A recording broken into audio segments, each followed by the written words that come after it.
बिस्मिल्लाहिर्रहमानिर्रहीम। उम्मीद करता हूँ आप सब भी खैर खैरियत से होंगे।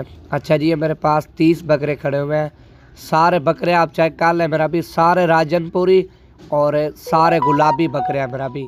इनकी जो अभी से एज है मेरा भी 7 महीने से लेकर 9 महीने तक है, क्योंकि 7 महीने वाला बकरा भी ऐड है, 8 महीने वाला बकरा भी ऐड है और 9 महीने वाला बकरा भी ऐड है।